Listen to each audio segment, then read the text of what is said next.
ซีมันเป็นนี้มันสมบูรณ์ มาหูคือกัน ไปเลยเด้อวัดพระธาตุผาซ้อนแก้ว แกงของก็ระบายไปเถอะ โอ้ นั่นเดี๋ยวมันตัวเฮ็ดเกี๊ยวนั่นไหมแน่นบ่ สตรอเบอรี่แซ่บๆเด้อพี่น้อง เฮ็ดเกี๊ยวนั่น ต้น เนื้อสัมๆหวานหวาน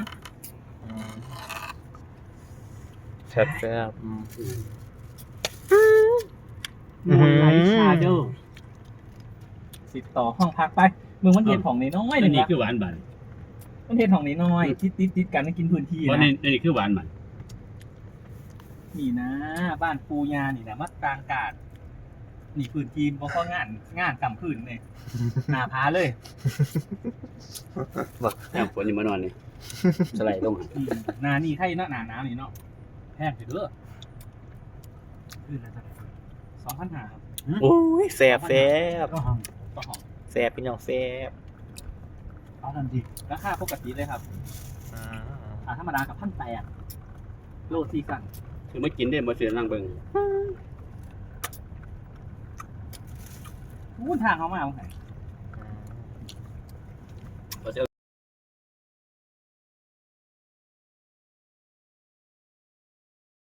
บริยา นั่งข้อควรเนี่ย ติดแคบเขาแคบ นั่งข้อแมน รถติด อายุรถตาม นี่แหละจังว่ามูนต่อมากูอยากยกดิบยกขึ้นวืดก้าวขวมไม่ต้องพูดเด้กดีดา เจ้าหน้าที่มาแล้วเจ้าหน้าที่ไปคุมสถานการณ์แล้วกัน คนนี้ไปตามไฟแดงนี่นอน เส้นหมองมาเด่นตรงนั้นกราฟรถนี่นะ นี่นะแก้วเป็นยังนี่ตอนไปยกเกาะ ยกบ่ได้ถ้าช่วงเร่งด่วนผัดมาติดกันบานมาส้นกันนั่นนะ อันตราย อีกนานรอ ใช่จ้าไปเลยเหรอ หาคนอีกยิน นี่ละนี่ละคือมันจิไม่ห้าวนี่เสือเขียวดิ จบบ่โลกมันสิยินเนาะ มาดิมาโทษ มันมีแก้ใช่มันเลย สื่อยังว่าฝากกูเนาะจ่าบ่ให้สื่อ เป็นเจ้า เป็นจ่าแก่ เบิดซ้ำนี่ล่ะจิ เบิดซ้ำนี่ จอดซ้ำนี่บ่ได้เป็นในพันของเขาดอก บ่เป็นจ่าแก่เงินเดือน 20,000 30,000นี่ล่ะ วันนี้บ่เป็นงานเมา มื้อนี้ก็เฮ็ดงานเมาตอนบ่ายเมาบ่ได้เมาปวดหัว กินเหล้าแล้วมันเหมือนปวดหัวเอิ้นว่าเมาไม่ได้เมาปวดหัวเฉย นี่ว่าเขาจะทีเดียวเลย ๆดีแล้วอ้าวมาแทรกหยังเขาก่อ เที่ยวนี่ละ ป้ายกู เวียงมาแตะไกลเด้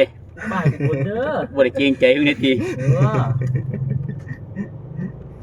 มาไกล อันพูดที่มันเป็นถวายดอกไม้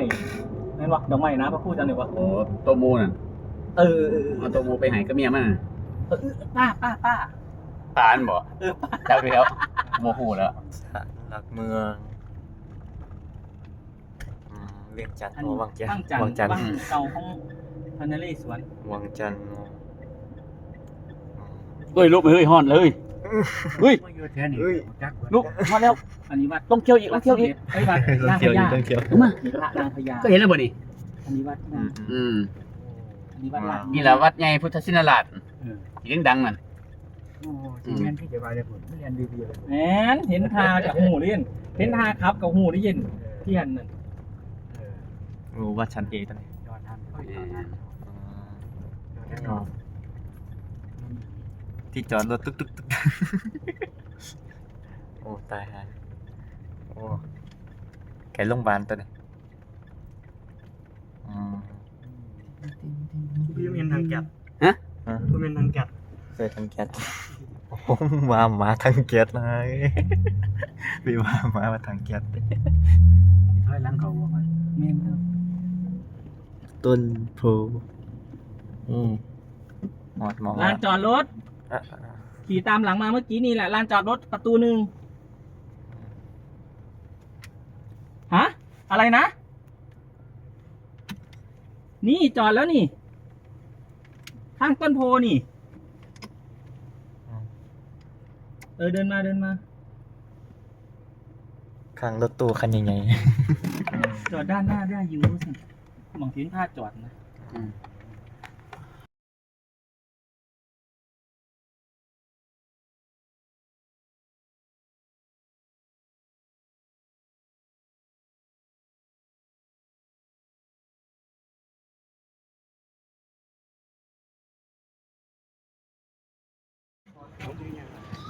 ร่วมบุญเป็นเจ้าภาพรอพระด้วยกันกองทุนละร้อยเจ้าภาพร่วมเจ้าภาพใหญ่เรียนเชิญเจริญพรส่วนโยมท่านไหนใจสปอร์ตยอดนักบุญเป็นเจ้าภาพใหญ่เลยไม่ยุ่งเกี่ยวกับใครกองทุนใหญ่ 1,000 บาท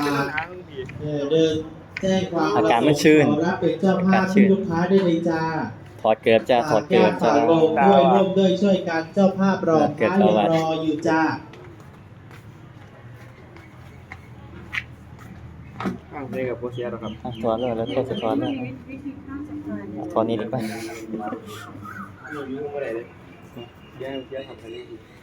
เสียกันยังตีนปลาเลยแล้วยังตีนปลาขอตั้งไหนครับ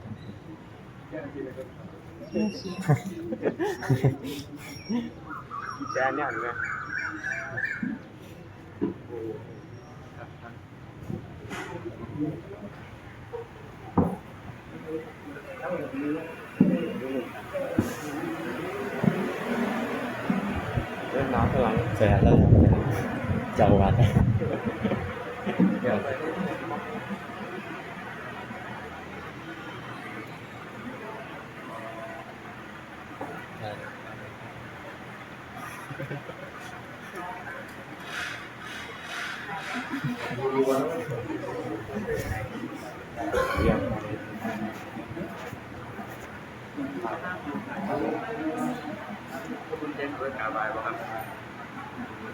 ย้ำทางดูใหม่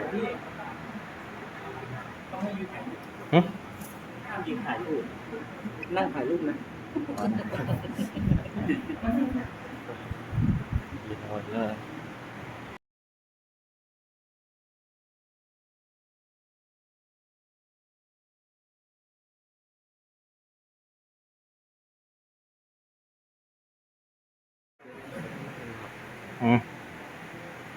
โอ้ยชื่นเลยชื่นมวน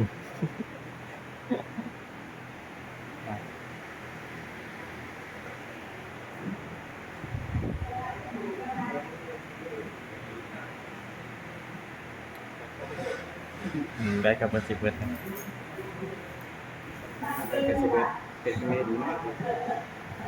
กล่องงามกัน10 เบิร์ด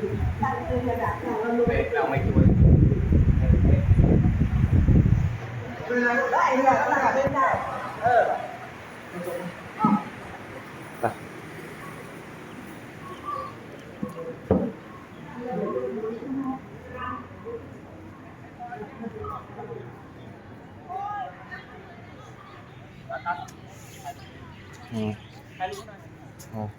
ปิดตะกอน เก็บเป็นที่ระลึก